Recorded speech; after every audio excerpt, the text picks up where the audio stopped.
दयालपुर नामक गांव में रघुवीर नाम का एक आदमी रहता था। रघुवीर गांव में दूध बेचने का काम करता था। रघुवीर के पड़ोस में उसका भाई ललित रहता था और वो भी दूध बेचने का काम करता था। पता नहीं पिताजी ने ललित को एक गाय क्यों दे दी। अगर उन्होंने ऐसा ना किया होता तो आज पूरे गांव में सिर्फ मैं ही दूध बेचता।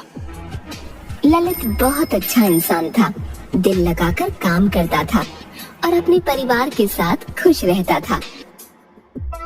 मगर रघुवीर हमेशा अशांत रहता था, सभी का बुरा करने में लगा रहता था। अरे रघुवीर, आ गए दूध देकर? हाँ आ गया, तुम बताओ। हाँ भाई, आज जल्दी काम खत्म कर लिया क्योंकि मुन्ने के स्कूल में बुलाया गया था ना। अच्छा है। अब मैं जाता हूँ, मुझे बाजार से कुछ सामान लेकर आना है। ठीक है भाई। रघुवीर ललित को बिल्कुल भी पसंद नहीं करता था। हमेशा पिताजी ललित का ही पक्ष लेते थे, उसकी बड़ाई करते थे। पता नहीं ऐसा क्या है इसमें, है? मुझे तो कुछ भी खास नहीं लगता। ललित का सुखी और शांत जीवन रघुवीर से देखा नहीं जाता था। रघुवीर घर आता है, तभी उसकी पत्नी चंदा कहती है, आ गए आप? कहाँ घूम रहे हैं सुबह से? तुम काम बताओ ना, तुम्हें क्या मतलब मैं कहीं भी घूमूं? सुनिए जी, ये हर वक्त मुझसे चिड़चिड़ा होकर मत बात किया कीजिए, बता देती हूँ। हाँ, तुम मेरा दिमाग खाना बंद करोगी तभी तो मैं शांत होकर बात करूंगा। छोड़िए जी, आपको समझाकर कोई फायदा नहीं, मैं सीधे मुद्दे की बात करती हूँ। हाँ बोलो, क्या बात है? धीरे धीरे बच्चे बड़े हो रहे हैं, इसीलिए खर्च बढ़ता जा रहा है और आपकी आमदनी उतनी की उतनी ही है। ऐसे घर नहीं चल पाएगा। हाँ तो क्या चाहती हो, मैं क्या करूँ? है? इसे गाय के दूध को बेचने से कुछ नहीं होने वाला। आप खेती बाड़ी भी शुरू कर दीजिए, जिससे हमारी आमदनी अच्छी हो। अरे चुप रहो, इस कड़ी धूप में मैं नहीं कर सकता खेती बाड़ी। जरा देखिए तो सही, ललित भैया कितने मेहनती हैं। कभी आप भी उन जैसा बनने की कोशिश क्यों नहीं करते? लो, अब बस तुम्हारे मुंह से ही सुनना बच गया था, तुमने भी कह दिया। एक काम करो, चली जाओ उनके ही पास। ये क्या बोले जा रहे हैं आप? जरा भी समझ नहीं आप में, जो मन में आता है वो बोल देते हैं। मुझे नहीं बात करनी आपसे। चंदा गुस्सा होकर वहाँ से चली जाती है।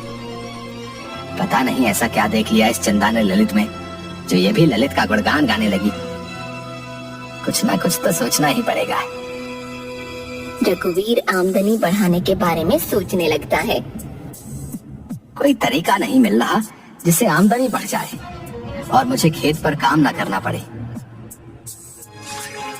रघुवीर गाय का दूध निकालता है और उसे लेकर सभी के घर देने जाता है।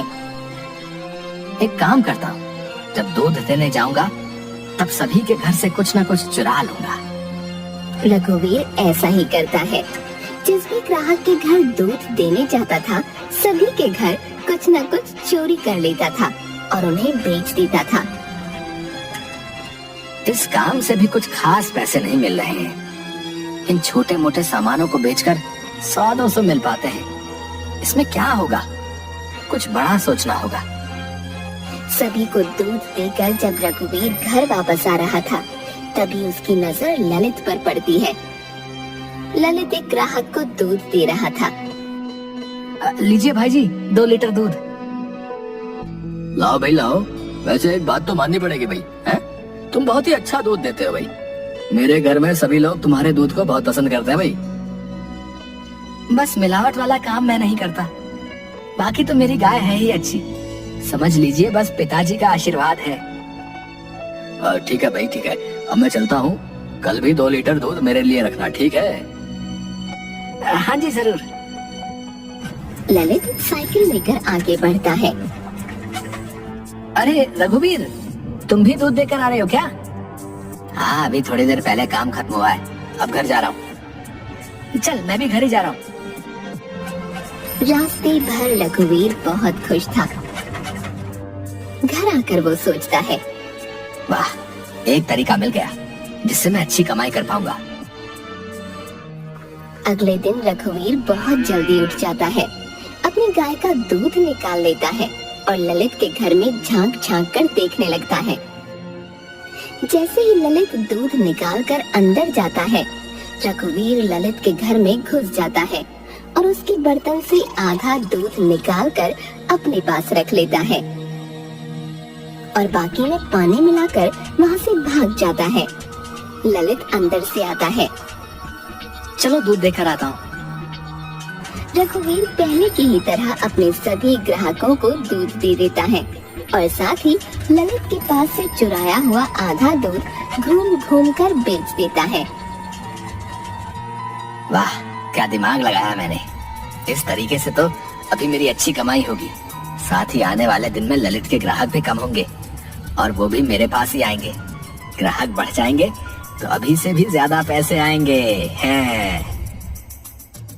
ललित पर वर्षों से भरोसा होने के कारण कोई भी ग्राहक ललित से दूध की शिकायत नहीं कर रहा था। अब तक लोगों ने ललित से दूध की शिकायत करनी क्यों नहीं शुरू की? लगता है मेरी ये योजना काम नहीं आई। अब कुछ और करना होगा। रघुवीर कुछ अलग सोचने लगता है। अब एक ही उपाय है और मैं उससे भी करूंगा। रघुवीर सुबह सुबह ललित के दूध में जहर मिला देता है और भाग जाता है। ललित सभी को दूध देकर आता है। दूध पीते ही कई लोगों की मृत्यु हो जाती है और कई लोग अस्पताल पहुंच जाते हैं। सभी ललित के घर आकर पत्थर मारने लगते हैं।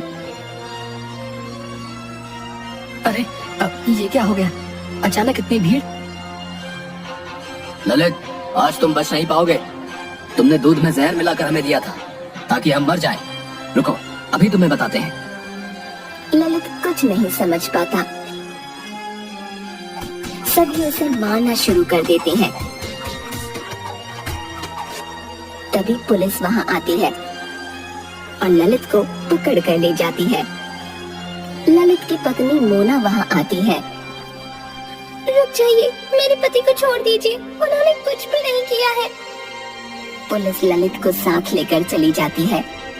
ललित की पत्नी और बच्चे रोने लगते हैं। तभी मोना की नजर रघुवीर पर पड़ती है। ऐसे दुख के माहौल में रघुवीर मुस्कुरा रहा था। मोना सोचती है, इस वक्त जब इनका भाई जेल जा रहा है तो ये मुस्कुरा रहे हैं, जरूर कुछ तो गड़बड़ है। मोना रघुवीर पर नजर रखने लगती है। ललित के जेल जाते ही रघुवीर पूरे गांव में अकेला दूध बेचने वाला बन जाता है। सभी उससे ही दूध लेना शुरू कर देते हैं। वाह, मजा आ गया। ललित जेल में पड़ा है और मैं यहाँ दुगनी कमाई कर रहा हूँ। आजकल रघुवीर हर वक्त खुश नजर आता था और हर रोज पैसे गिना करता था। अब बोलो चंदा, क्या बोलना चाहती हो? देखो तो जरा कितनी कमाई हो रही है। हाँ जी, तो कमाल ही हो गया। आप इतनी अच्छी कमाई कर रहे हैं, इसी खुशी में क्या मैं मायके से हो आऊं? हाँ हाँ, क्यों नहीं। जाओ, मैं बहुत खुश हूँ। जहाँ घूमना चाहो वहाँ घूम कर आओ। ये लो पैसे रखो, कुछ चाहिए होगा तो खरीद लेना। चंदा मायके जाने से पहले मोना के पास आती है। भाभी, मैं कुछ दिनों के लिए माँ के घर जा रही हूँ, तब तक आप इन्हें रोज रात का खाना दे दीजिएगा। सुबह का खाना पड़ोस वाली दे दिया करेगी। अच्छा, ठीक है। रात के वक्त मोना रघुवीर के लिए खाना लेकर आती है तो देखती है रघुवीर नशे की हालत में है। अरे भाभी जी, आप यहाँ? हाँ, खाना देने आई हूँ। रख दीजिए। वैसे आपको तो ललित की बहुत याद आती होगी है? बेचारा गया जेल। और कौन भेजा उसे जेल? मैं। जी जी भाभी जी, सही सुना आपने।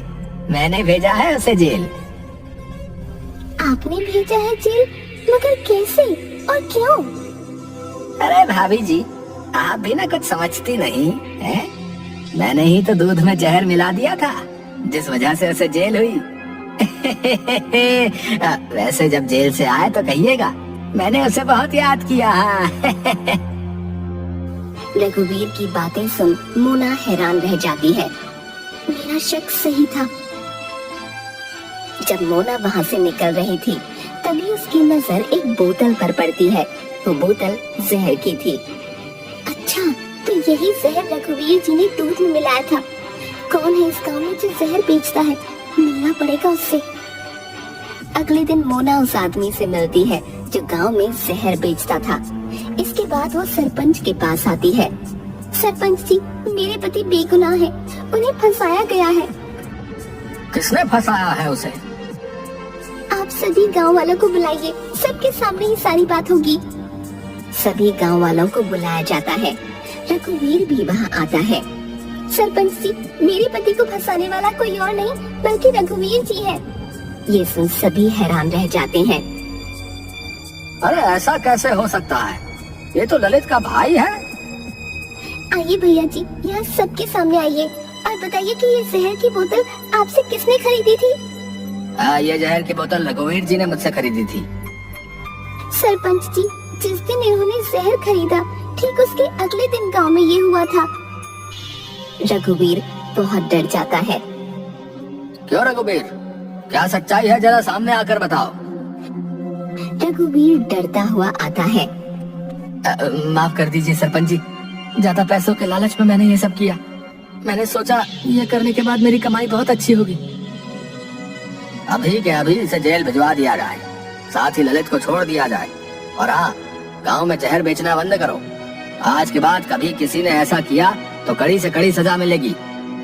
रघुवीर को गिरफ्तार कर लिया जाता है और ललित को छोड़ दिया जाता है। सभी गांव वाले ललित से माफी मांगते हैं और वापस ललित से दूध लेना शुरू कर देते हैं।